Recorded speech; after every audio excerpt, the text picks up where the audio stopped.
Hello everyone.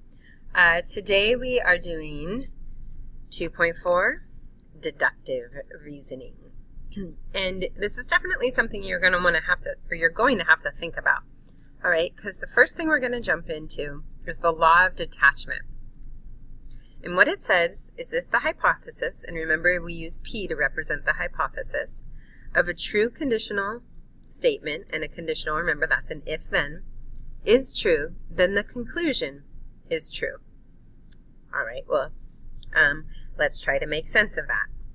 If P to Q is true, and P is true, then Q is true. What was that, Mrs. Black? That makes no sense. Okay, well, let me draw out an example for you. Let's look here. If a student gets an A on a final exam, then the student will pass the course. Okay.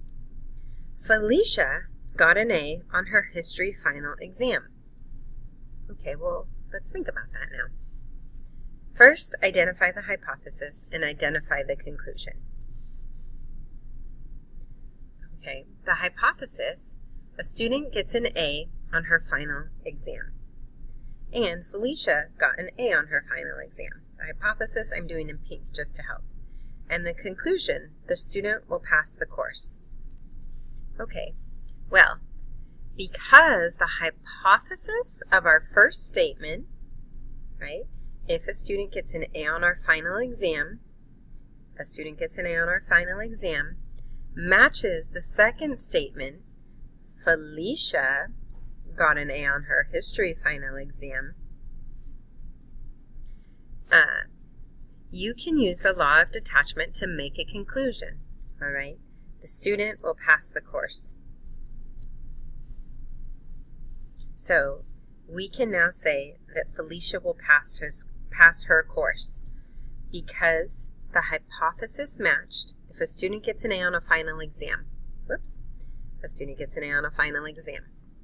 and Felicia got an A on her final exam, because those two match, we can form a conclusion that Felicia will pass her course.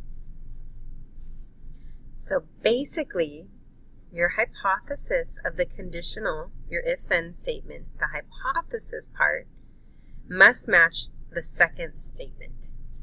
All right, so if we look up here, and it says, if a student gets an A on a final exam, so there's our hypothesis, then the student will pass the course. All right, Felicia got an A on her final exam. All right, getting an A on a final exam. Felicia got an A on her final exam. Then you can go ahead and make a conclusion that Felicia will pass her history course.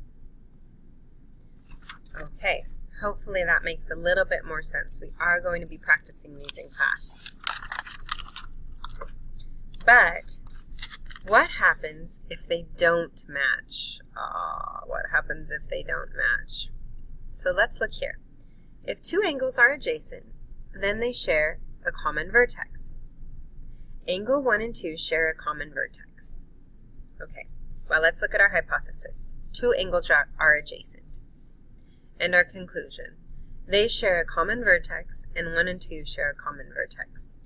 Right, so right here, our hypothesis that they're adjacent does not match this statement.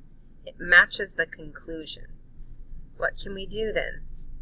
The hypothesis does not match the second statement, thus no conclusion can be made. It has to be the hypothesis matching the statement. It can't be your conclusion matching the statement. It has to be your hypothesis. It doesn't matter if the conclusion and the statement match. It has to be the hypothesis and the statement to form a conclusion. Okay. So we're going to move into law of syllogism. It allows you to make a conclusion from two true conditional statements when the conclusion of one matches the hypothesis of another. You guys will like law of syllogism a little bit more. And it's fun to say. Syllogism. Okay. All right, here's my example. So we're looking for the conclusion to match the hypothesis. If a figure is a square, then the figure is a rectangle. All right, so Here's our conclusion. If a figure is a rectangle, then the figure has 4 sides. Okay, so my conclusion and my hypothesis match. Well, now what? Because the conclusion of one conditional, the figure is a rectangle, matches the hypothesis of another, the figure is a rectangle, you can make a conclusion. Well, what conclusion can that be? You are going to get rid of the matching parts. You're just going to omit those, get rid of them. Poof, they're gone. And make your conclusions. If the figure is a square, then the figure has 4 sides. That is your conclusion. If the figure is a square, then the figure has 4 sides. So, if we flip back and look, if a figure is a square, then the figure is a rectangle. If the figure is a rectangle, we got rid of the part that repeated itself, and we just did if a figure is a square, then the figure has 4 sides. And that, my dear friends, is the law of syllogism.